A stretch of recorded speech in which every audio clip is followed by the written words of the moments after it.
Good afternoon, sir. Good afternoon, classmates. My report for this presentation or my topic would be about the enforcement mechanisms of international law.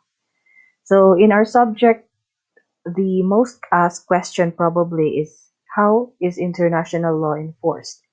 So, what I will be discussing in this presentation are the mechanisms by which other countries compel other nations to comply with their treaty obligations. So I'll be focusing my discussion on three mechanisms, mainly the use of reward, the use of sanction, and the use of force. So as for the use of rewards or the rewards mechanism, this kind of mechanism uses incentives or other means for encouraging compliance in a positive way. So it comes in different forms. It could either be in the form of monetary. An example would be getting a promised aid package, or it could either come in the form of political, or having a representation on a governing committee, or having diplomatic recognition, or sometimes receiving military aid or other security guarantees. Another one would be social, or the restoration of peace and order itself as a reward for cooperation or participation. And another one would be economic, or the granting of loans, cash transfers, infrastructure investments, or even debt forgiveness programs. Examples of uh, examples of cases whereby this mechanism was applied was when China received financial assistance as a side payment for its participation in the Montreal Protocol that regulates emissions of ozone-depleting substances. Another one is when US pledged billions of dollars in aid to Egypt and Israel in return for their signing a peace treaty.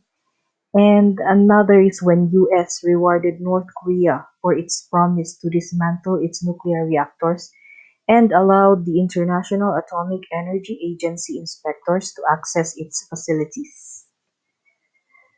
So, of course, there would also be downsides as when it comes to this mechanism.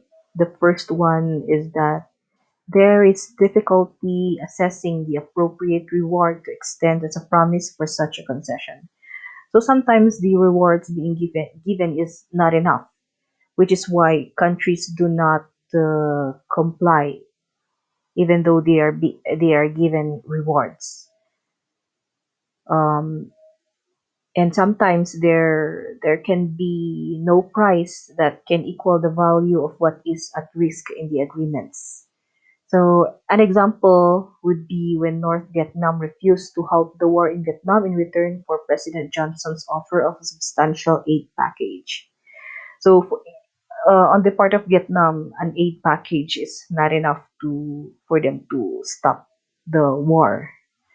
Another one is when China refused to change its human rights policies in return for President Clinton's offer of a freer trade.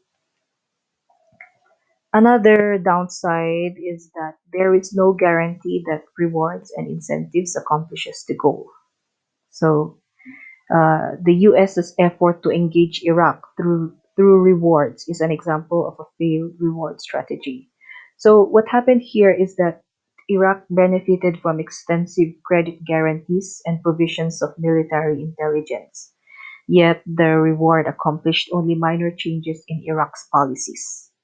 It even failed to halt Iraq's pursuit of nuclear and chemical weapons, and it did not prevent its invasion of Kuwait in 1990. The next mechanism that I'll be discussing is about economic sanctions. So, in this mechanism, this is usually the withdrawal of customary trade and financial relations for foreign and security policy purposes.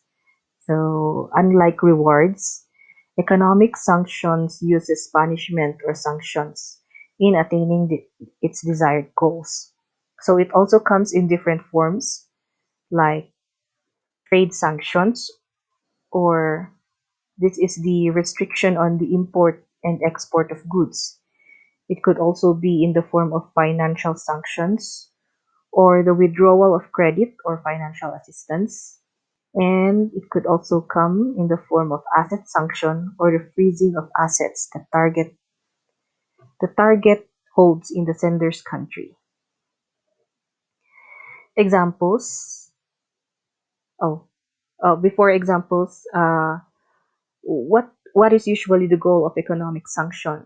This is to force a country to alter its behavior and to drive up the cost of non-compliance. So in here, sometimes when a country does not comply with its treaty obligations, it is more costly not to comply than to comply because of the sanctions that will be imposed upon you.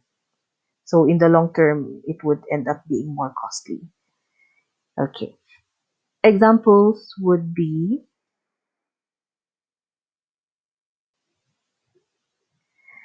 in 1921, when the League of Nations threatened economic sanctions against Yugoslavia if it attempted to seize land from Albania.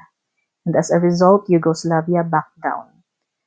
Another one is when states imposed an international oil embargo against the apartheid era of South Africa. And as a result, the white supremacist regime was dismantled. Another one in 1976, when the United States learned that Taiwan was secretly developing nuclear weapons, the United States delayed its export of nuclear material to the country. Taiwan later on announced that it was abandoning its plans. So these are the examples of the application of economic sanctions. Now let's go to the downsides of this mechanism. The first downside would be economic sanction raises the economic cost of the target country. So usually it is the domestic corporations, the workers, and consumers that pays the biggest price of economic sanctions. As a natural effect of sanctions, there would be a decline in economic growth. There would also be the loss of income and jobs, and there is the prevalence of poverty in general. Another one is that economic sanctions are ineffective when there is limited international participation.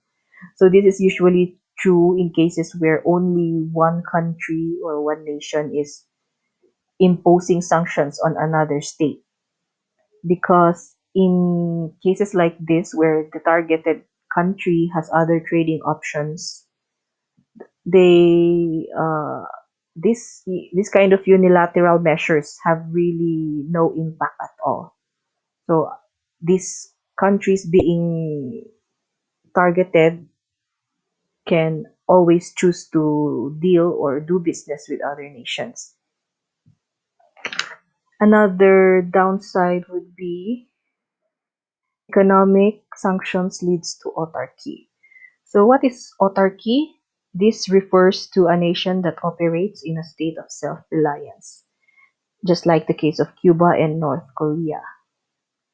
So when a nation is, or when a state is self-reliant, it would be more difficult to control or compel them to comply with their obligation or to cooperate, or yes, something like that. Now we move on to the use of force. So in here, the general rule is that the use of force is prohibited.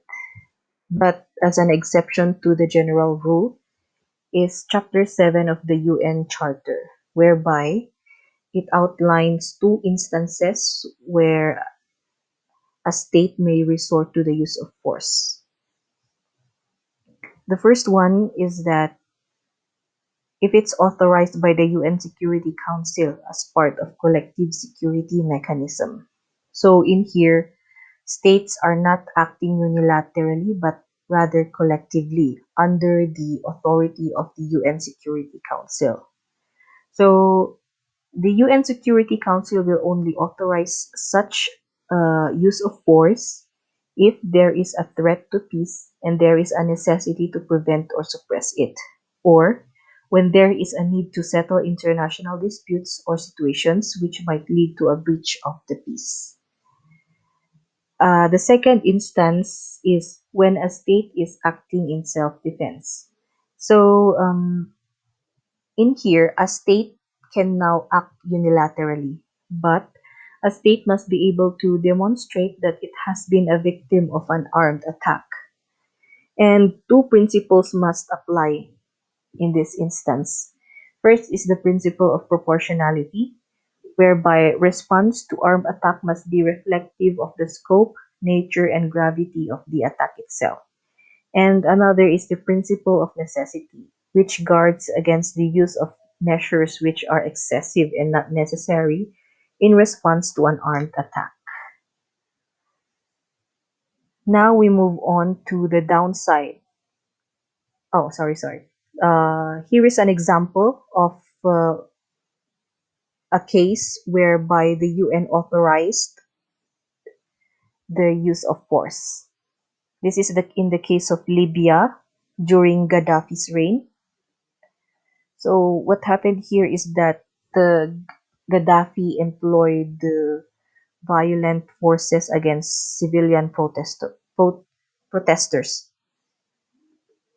and as a result, the UN Security Council, acting under Chapter 7 of the UN Charter, adopted Resolution 1973 authorizing member states to take all necessary measures to protect civilians and civilian populated areas under threat of attack.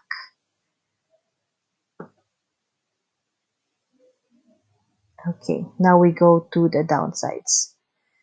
First is that the use of force could be a pretext for intervention by powerful states. So as we all know, it could become or it could be abused by powerful states because sometimes it is difficult to make a legal case for the existence of a right of unilateral humanitarian intervention because even if there is such a legal right, the scope remains undefined.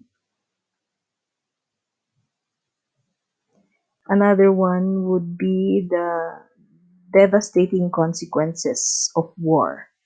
So, as a natural effect of war, there is the loss of life, the destruction of cities and the environment, and human suffering in general. Okay. To conclude everything, let me share a great quotation from the great Woodrow Wilson, whereby he it says that a nation that is boycotted is a nation that is in sight of surrender. Apply this economic, peaceful, silent, deadly remedy, and there will be no need for force. It does not cost a life outside the nation boycotted, but it brings a pressure upon the nation which, in my judgment, no modern nation could resist. So, basing from the pros and cons of each mechanism, uh, I believe the best or the most applicable one